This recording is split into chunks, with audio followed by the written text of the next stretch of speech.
apparently 99.85 of all crypto schemes, coins, etc., whatnot, have already failed or are on the path to failure. So, you're 99.85% right, but the 0.15% that we are right, Bitcoin, Ethereum, these are the survivors.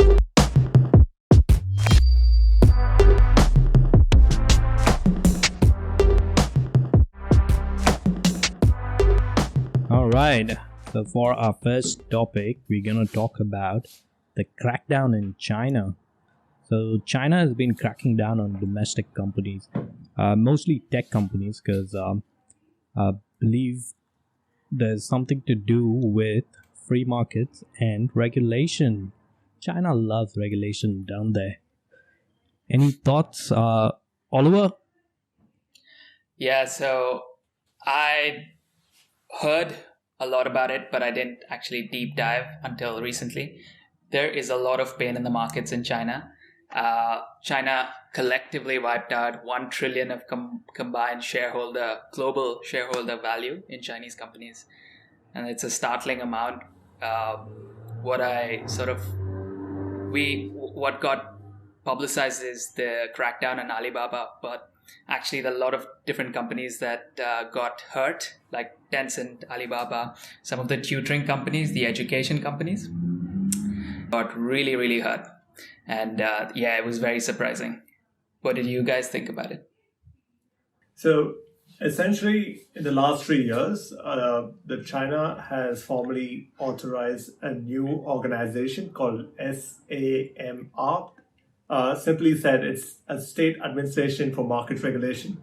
So it's essentially a new sheriff in town. And in these last 3 years, they've been starting to flex their muscles. So essentially what this organization does is it creates a fairer commercial environment. It's an anti-monopoly bureau, if you want to make it simple enough. So what they're trying to do is have a crackdown on large corporate organizations and try to make the market more competitive. And because the companies they're facing are quite massive, the government has given this organization a lot of legal powers to do a lot of bullying, which is pretty much the Chinese way of doing things. Very good points. Actually, I did read about the anti-monopoly bureau that you're talking about, and it helps to look at this in a historical perspective. If you deep dive into the history of the Communist Party of China, right, you see that China's been going through these phases. The first phase of China was when Mao was in power in the 1940s. He caused a lot of famine and bad policies and a lot of stuff, and China was very closed at that time. But somewhere around the 1980s, I think, where there was Deng Xiaoping. He opened up China to a lot of trade and opened it up to the international community as such. And through that process, you can see that the opening up has continued until even Xi Jinping.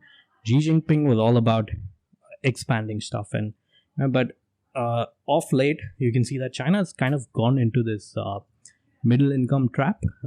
This is a term in economics for developing countries, where they have massive growth and all of a sudden they go stagnant for several years and the growth drops.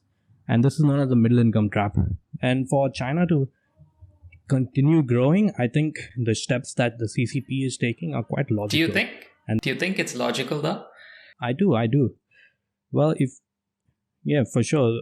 One of the reasons why I do think it is logical for China to do this is precisely because of macroeconomic factors that affect economies of a scale like China, right?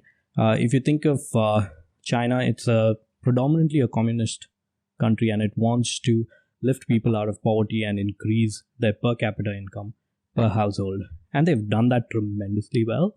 And they've come to a point now where all of these capitalistic structures borrowed from Western countries have taken root in China, with the growth of Alibaba and all of these other Baidu and these big conglomerates which just crushed competition. and that doesn't promote a lot of growth. It just increases the disparity between the rich and the poor. What I found not great though, like imagine being on the side of Tencent or Alibaba as an employee, as a stakeholder, a shareholder, right?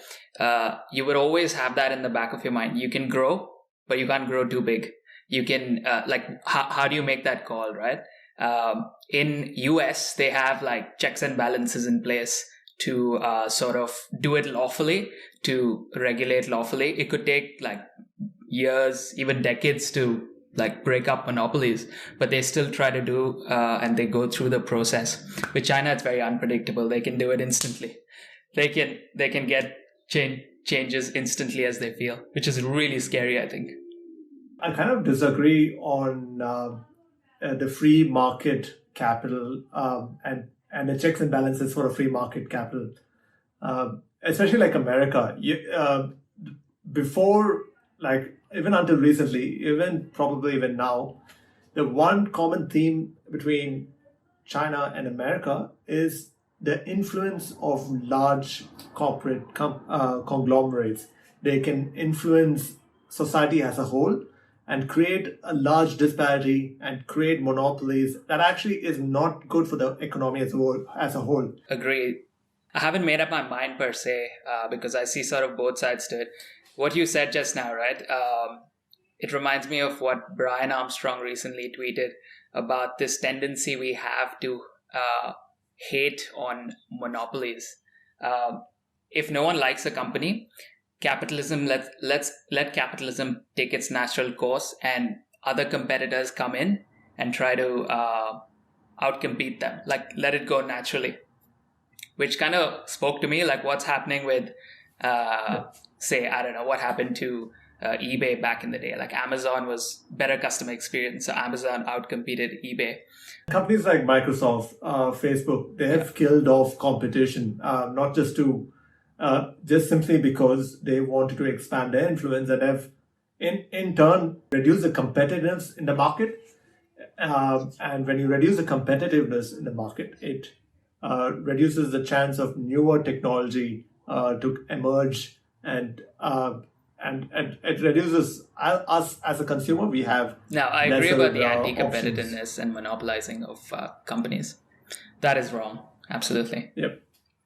I agree with some of your points from both of you guys, but there are a few points that I think which will help explain what China is doing to the tech industry and to all the other industries within China from a historical perspective and from numbers and stats that they've put out. If you go to the World Bank and look up the statistic of annual real GDP growth between 2010 and 2018, and the projections go up to 2020. China's real GDP growth in 2010 was about 11 compared to 2 for the US. United States was 2%, and China was 10. Yeah. And slowly, ever since then, it has been falling down. 2020, we are at 6 or 7 for China, and US is still at 2. And if the current trend continues, right, you're going to see at 2030 around, China is going to fall below the real GDP rate of the US.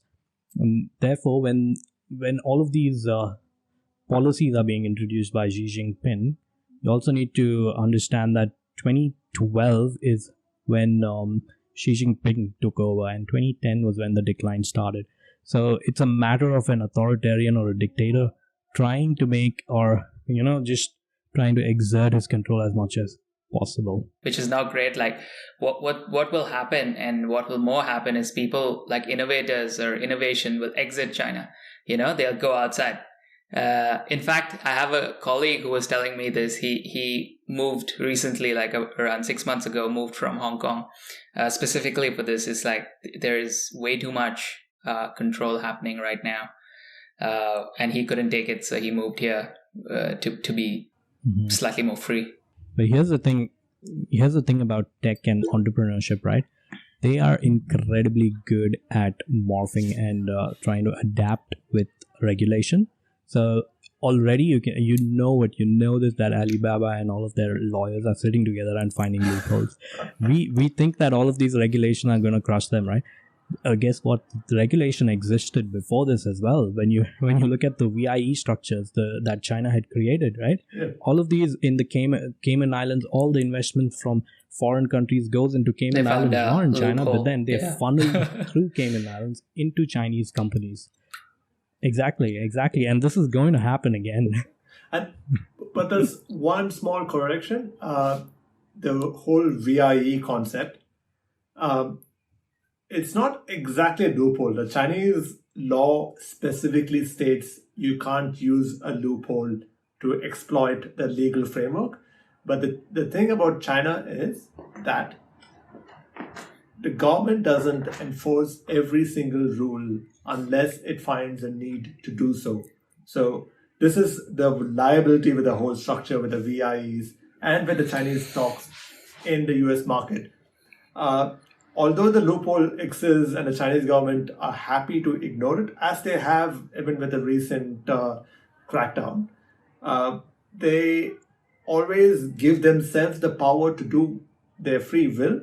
But at the same time, they're not going to tread over a certain line. That's a very good point. They just do enough to get them back on track, and then they let them do it for a few years, and then again do a little bit to get people on track. It's like a corrupt policeman. He is protecting society, but he's also protecting his own interests. On the positive side, right? Like where I see this in a positive light is like, I feel China is playing like the long game. Like unlike US or even Europe for that matter, China is playing the long game. Currently, China has a declining younger population. Now they're looking at what are the various ways that this is being affected. Yeah. So they're going for reducing stress levels among parents. How they're reducing stress level among parents? By reducing the stress on the kids because of all these education institutions. Gaming. That have they banned gaming, didn't they? Yeah, reduce the antisocial behavior of the kids by reducing the hours they can play games online. Like it's only like 1 hour per weekday and 2 hours during a holiday. Absolutely insane. Sorry. Go. Yeah. So they also they're trying to curtail monopolistic behavior from Alibaba and Tencent, because that again is going to make it healthier for their economy in the long run, right? So the more competition, more business will boom. Yeah, true. They went after Tencent. Tencent owns like the majority of music in China, like the whole rights to the whole music library in China. So they got them to give that up as well, and I see as a positive light. Like they're playing the long game as opposed to letting business go as usual and forming monopolies. 100%. China has always been a forward thinker, and that's the reason why they are now competing with the US. Freaking 10-15 years ago they were competing with India, and now they're competing with the United States of America. Like that's a huge thing. People just the countries just don't go from there to there without forward thinking.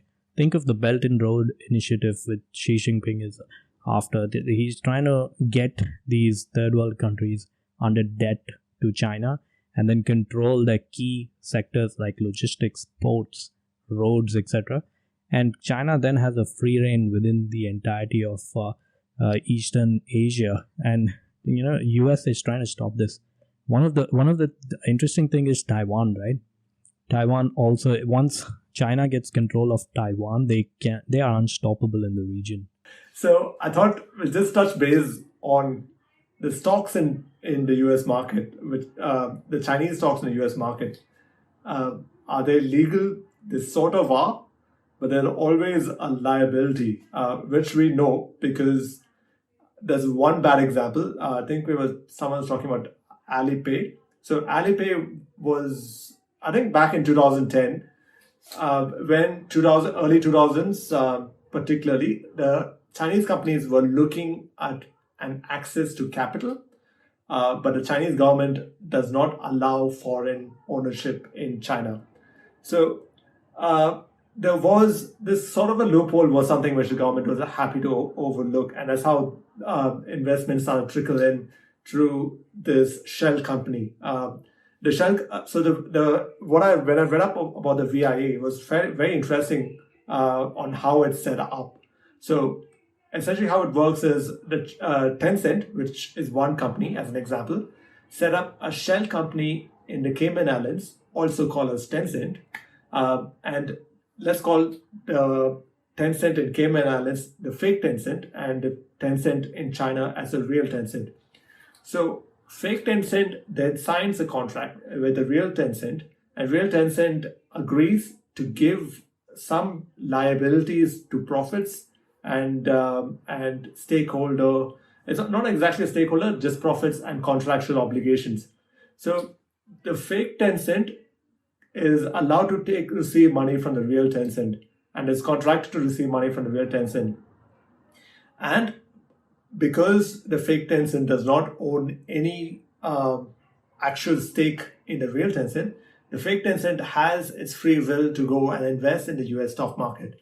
And so someone buying in a Chinese stock in the US stock market buys a piece of the legal, a piece of the contract. That essentially, that's a good summary. So it agrees, it takes a piece of the profits of what the Chinese company makes. So it's a win-win situation, because the US stock market always wanted to, there was a lot of interest in the US stock market to invest in the Asian markets, particularly China, because it's the fastest growing economies in the world.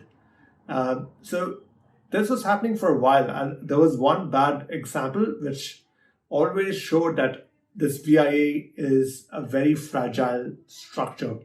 And this is not because of any government intervention. Jack Ma, who owns Alipay, long back had a shell company, which one day he decided he's going to absorb it to himself. He did not give any major legal notice to any of its owners. So one of the biggest owners of the shell company was Yahoo. So Yahoo owned 43% of Alipay's shell company. And Yahoo did not know that Jack Ma absorbed that company back to his company. So it took them months for them to find out, and it became a major legal hassle because of some mistakes that Jack Ma made. They were happy to pay some pittance, really, which was around $6 billion as compensation. But that was nothing compared to its actual valuation, which is around $300 billion. This was a huge scandal in Yahoo, and the CEO who was in charge of it was fired, and Yahoo lost a lot of money. This could have been a major coup for them, but it was a disaster. So this was a while back. I can't remember which year was this. If a few years back, at least I would say at least 5 years or maybe more. Yeah. But then I get your point though. Although I still believe that it's illegal, and it's not a win-win for either the investor and the company as well. Because Alibaba, it's a win for the Chinese company, because if they keep growing, if they keep growing in the domestic and international market, it doesn't really bother them who put money in and who is losing. They don't care. They're still growing. Even in the case of Yahoo got like $6 billion for a part of Alipay, which now is I don't 300 know. billion. That's what I read on. Yeah. 300 billion. Yeah. Jack Ma is a dick. Absolutely nothing. Yeah. Exactly. So even these VI, and you have investors like Warren Buffett, you have investors like Charlie Munger and Manish Pabrai have all funneled money into Alibaba, and they continue to do so. I guess we can go for final points on this, because we've that's true. This one's exhausted the topic a bit, eh? Yeah. Anyone got any last points? Yeah, my point is to sum it up, is it investable for me, right? And I would say these factors are way too complicated for me to be comfortable with an investment. Obviously we want to be measuring the risk of this, but this sort of risk is way too high, because it's not something that can that'll take time to resolve. Like, it can instantly get fucked. So I'm not super comfortable with investing. I mean, I know Manish Bobrai and Charlie Munger have, but it still doesn't make me comfortable in owning that kind of an asset. Definitely, I agree with that. I wouldn't put money into Chinese companies. I haven't done in a long time, and I probably won't do in future. It's not only a value play, right? If you're looking at the value in a company on paper, and this is why a lot of these institutional and primitive investors, I call them, because they have the wealth of 90 years of experience, 80 years of experience, but then they're still thinking from that historical perspective, right? But for the newer age, for us, with the Web 3.0 coming, crypto being famous, all of this stuff happening, why would you put money in China, right? When you want to take that risk. Why do you want to take that risk? Exactly. There are risk is always, so risk to benefit ratio, right? Like how much risk to reward ratio. You have risk, you have reward. The higher the risk, the higher the reward. It's a proportional relationship. And probably this is why people like Monish Bobrai are investing in Alibaba, because of the value. There isn't much downside, but there could be a high upside, which makes sense. In fact, it's 30% of his portfolio recently. Wow. That's insane. Insane. And I heard that he didn't invest for 5 years, and this is like his first buy after 5 years, like just sitting on his portfolio. He's averaging down. It's amazing. But yeah, not for me. Not for me. Not for you. Speaking of not for us. Speaking of risky investments, do we move on to the riskiest of them all? I love it. My favorite. Are we talking about crypto again? Yeah. Jeez, we do this every week, guys. But this is our second episode. You know what? Blake would be 100, not 100% correct, but 99.85% correct if you said that cryptos would fail. I just looked this statistic up. Apparently, 99.85 of all crypto schemes, coins, etc., whatnot, have already failed or are on the path to failure. So, you're 99.85% right, but the 0.15% that we are right, Bitcoin, Ethereum, these are the survivors. These might be the the future. Listen, Mo, not everyone becomes millionaires. I know 99.999999995% of us don't end up being millionaires either. So, cryptos, the few winners out there are the millionaires. If you can throw money on them, you can make more money out of them. Fair enough. Yeah, but today we're not just generally talking about Bitcoin and Ethereum. Today, so this is an interesting topic. It came up a few weeks ago when the founder of BitClout, the new social network platform, he made himself not anonymous, so he revealed himself. He was anonymous before, so he revealed himself, and he came out with this new crypto decentralized network called DESO, right? So the idea is to solve the problem of social network monopolization. Actually, DESO solves 3 problems. Number 1, the monetization issue in traditional social networks. So people who create content aren't actually making money. They're just creating content for free. Facebook's making all the money. It aims to solve centralized monopolies. So Twitter and Facebook have created gigantic monopolies, having like billions of users, Facebook and hundreds of millions in Twitter. And this DESO aims to mainly solve censorship resistance. So Facebook and Twitter, especially Twitter, has recently been censoring people crazily and kicking off people. So out of all this comes, how do we connect crypto with social network? Because social media and social network will always be there in some form or the other. But there needs to be, because of these problems, as it grows, there needs to be like a decentralized network to solve these problems of traditional social. That sounds quite interesting to me, and I'm super kind of optimistic about that, because it definitely is a problem. I'm curious to know what you guys think. For me, it's about monetizing identity, right? Identity is very, very valuable, which has not been monetized to a successful degree yet. Like, some of us are influencers and stuff, and you might argue that that is monetizing your identity. But we, in this new age of information where everyone knows everything, everyone's connected, you have people forming groups of identities, right? Like the GameStop is the frenzy around GameStop was people are investing in it because of identifying to a value and not really investing it for the equity. Similarly, you can have an identity online, and your net worth online might be very different from your bank balance.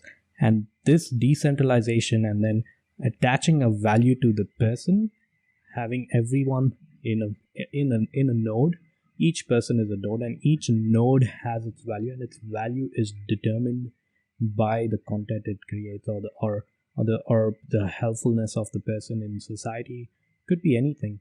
I think it's a grand idea. I think it's a radical idea. I just wanted to just touch on that point, just so that our viewers know.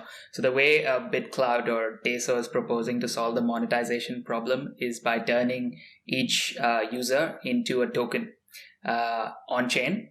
So your content will be on chain, your identity will be on chain. So therefore, even if someone tries to censor you, you can essentially jump onto the next platform. Your data is still there, as well as your value grows as you produce content. So that's like the value proposition of DESO and crypto. So say there's 1 million users on this platform, and that's 1 million unique tokens created. 100 of them are stars. And people can choose to buy these 100 tokens, or any of these 100 tokens.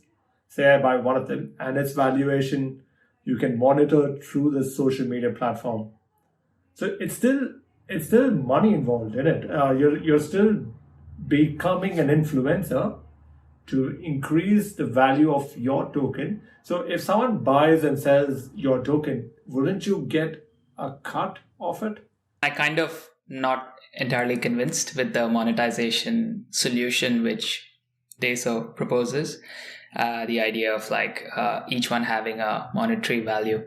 But what's interesting is the censorship resistance and the centralized problem that they're trying to solve. Because with this, you will be, because you're on chain, your data is on chain. Even if, like, say someone creates an application, right? A social media app, latest and greatest, everyone's on it. No one can really censor you because you're always there. Maybe they can stop you from using that application, but you can port your data and your followers and your everything to the next application. So they solve the problem of censorship that's happening right now. And I think that is powerful, not only in terms of censoring people, but in terms of what's happening right now with like political inclinations. So left and right. So platforms are very like biased, not directly, but indirectly. The company picks a side. Either you're right, you're left, you're right, you're left. So causing a lot more divisions and causing a lot of sort of silos and polarization between the left and the right. So this potentially could solve that. That's right, actually, because when you think about it, these kind of polarizations are then exploited by the people in power to divide and conquer, right? In the US, the recent election with Donald Trump, people marched into the White House based on what they saw on social media, and then social media stepped in to censor the president of the United States. I mean, imagine that. So I feel something that people usually don't talk about is, I think, the people in power. Who are the people in power? The actual people in power are the people who are writing code for Twitter, are the people who are writing code for Facebook. These guys are deciding elections, the outcome of elections, and that's what I wanted to point to BitClout through this. BitClout would solve this, wouldn't it? Because you can't censor anyone, and anyone has the right to say whatever they want. And if value is attached directly to people, they would be careful about what they say. That's the idea. The only problem with that value concept, I'm like, it reminds me kind of LinkedIn. So LinkedIn is a social network. Every time I go to LinkedIn, I can't wait to get out of LinkedIn because it's just a brain suck, because the people are so like, it's so cringy with the things people post, to me at least. It sort of reminds me of this, like if your value goes up, your perceived value, real value, monetizable value goes up based on the content you provide, then people will try to be overly like nice to sort of to overcompensate and get their value up. It sort of gives me the LinkedIn kind of feeling, but in a much greater level, because it's directly reflects the money you make. I don't know if other people think of LinkedIn like that. Fair points. Fair. You have any last words, Oliver, before you die? No, I'm kidding. I was keeping track of these guys, or BitClout for that example, for a while now. Not for a while, but for at least like 3 or 4 months. They went through a huge hype cycle. Everyone jumped on board. A lot of famous people jumped on board. But now it's like sort of tapered, quite stable. It's still quite popular, as in there's still activity going on, but the initial hype died down. So I'm again going to be continuing to watch it, just because I think in order to compete with Facebook and Twitter, you can't just have another Facebook or Twitter. You have to be like 10x different and crazy. You got to be out there in order to take down the best. And that's why it seems very bizarre to us now, but maybe in the future we'll normalize it, so I'm looking at it. Oh, yeah. Do I get a closing statement? Because Go for it. Okay. I think.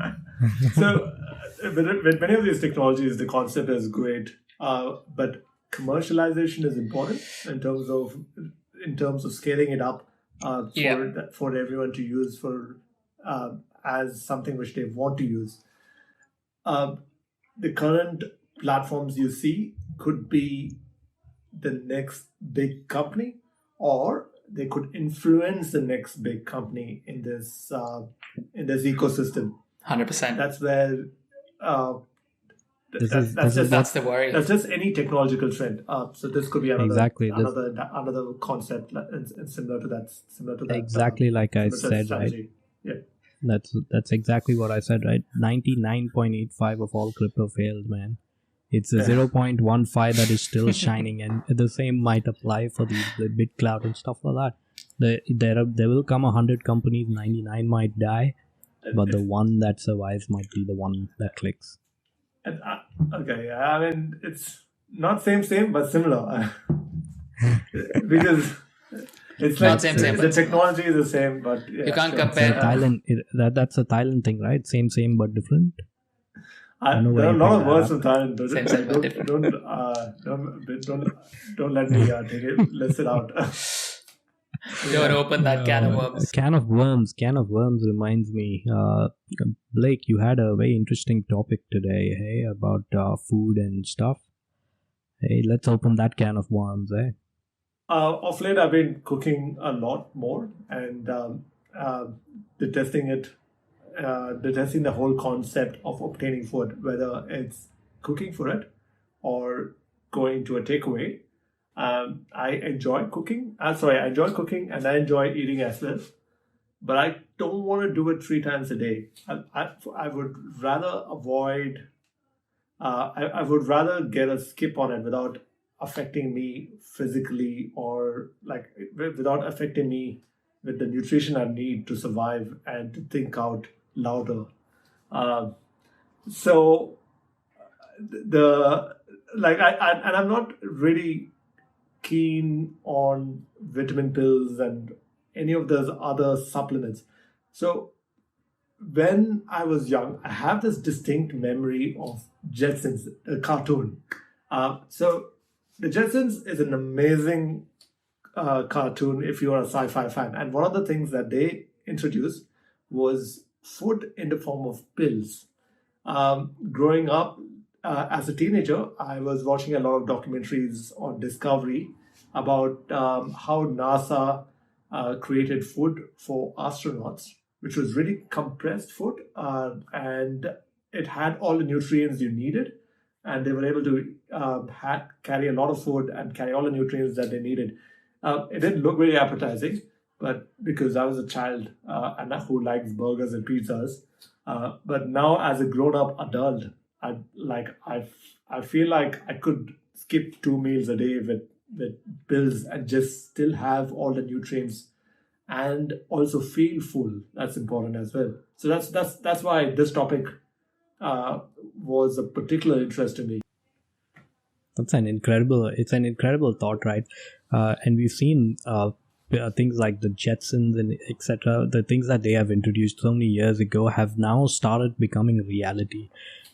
So this could happen. I mean, you know what? I did like a really interesting experiment with this. Yeah, I went on the National Health Service for the UK website, and I saw what is the nutrition that an adult needs to survive on a daily basis. Okay, so I got all of those values: the proteins, the carbohydrates, the whatever there is, the vitamins, and all of that. And I was just thinking out louder, how expensive would it be to live off pills that take away that give you all the nutrition you need. Okay, and here's my findings. We can put it up here, which basically says that NHS says that you need 70 grams of carbs, 260 grams of carbs, 70 grams of fat, 90 grams of sugar, 50 grams of protein, and 6 grams of salt. That's all you need on a daily basis to survive. Okay, now if you break this down to approximate volumes and then see if you can fit it into capsules and find these capsules to buy online, you could theoretically check the price and the number of capsules you need to consume in a day. Okay, and I did this breakdown, and it's funny. How many pills or capsules do you think you would need to consume to get this amount of nutrition? Give me a ballpark figure. 10, 15 maybe. I was going to say 6. 6 and 10, 15. According to my calculation, if you took the highest density or the completely filled capsules of fat, carbs, sugar, protein, etc., you would need to consume 330 capsules in one freaking day to live. Right? Again, that depends on density. Wow. How much is the density you're talking about in one pill?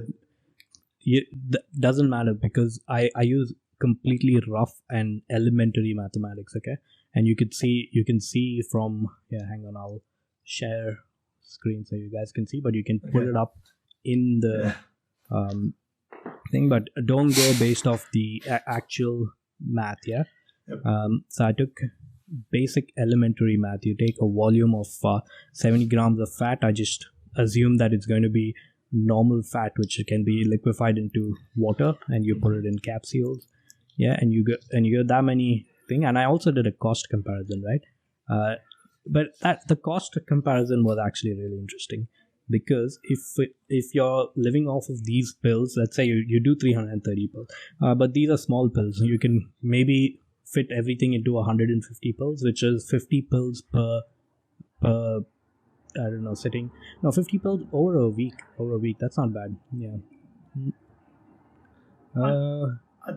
So it's still 300 a day. 300, yeah. That's still pretty bad.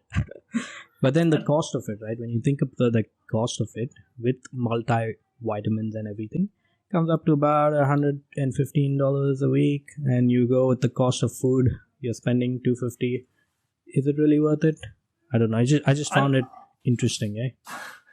I That's good math. in terms of there's a broad assumption there that the grams of food and the volume, you're condensing that into pills. So when you're condensing that into pills, the volume reduces drastically. Yeah, but you think you can get 70 grams of fat from one pill? I'll give you The math doesn't make sense. I'll give you an example because there is a company which offer a complete pill diet and they recommend 6 to 9 pills a day. Sorry, they 6 to 9 times per day, every 2 to 2.5 hours. So it's not 300 pills that you eat. What I can 6 to 9 pills every 2 hours. Yeah, so do the math then. I'd say 100. I just got a ballpark figure, right? Like say you do the tech and you are like 100 pills. That's still quite a lot of pills you're consuming. Are you going to sit down and chug these pills with water just to avoid eating? Like I would just pick up a burger. I would skip a meal. Yeah. But it's an interesting thought, isn't it?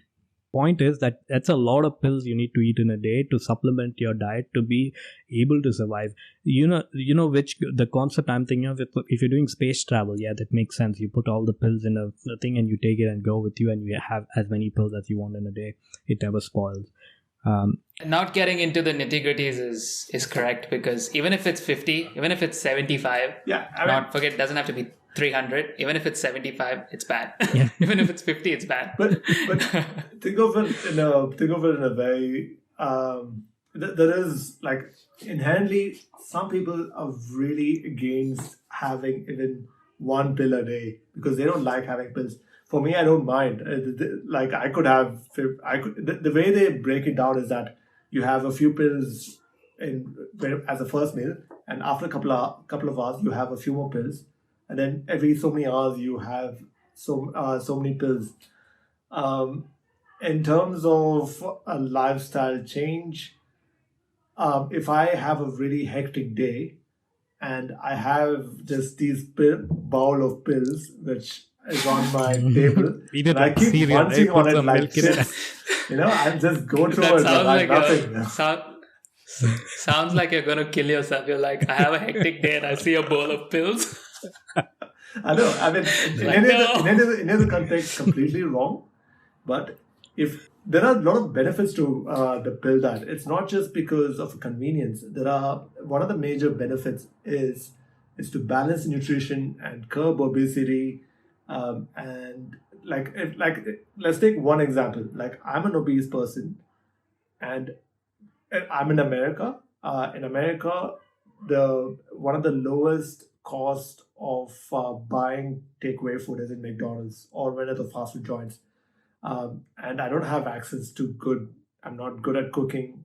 I need to take care of myself. So the doctor says, you're going to die if you keep eating McDonald's this month. So I have to look at an alternative diet, and they're all really convoluted. You need to have spinach, you need to have salads, you need to go to the supermarket twice a week because all these fresh foods are not going to last. So instead, the doctor gives me a box of pills, which I can create a discipline and create a routine, and then feed myself this healthy food. And the benefit of these pills is that it also makes you feel full. So you don't crave you're not hungry as well, and you're at the same time you're supplementing yourself. The whole taste side of things is a compromise, but you're not starving yourself. That's an important difference. If you had 3 pills that I could take morning, 3 pills if I could take at lunch, and 3 pills at night, and I could survive off of it for a long period of time, I would do it.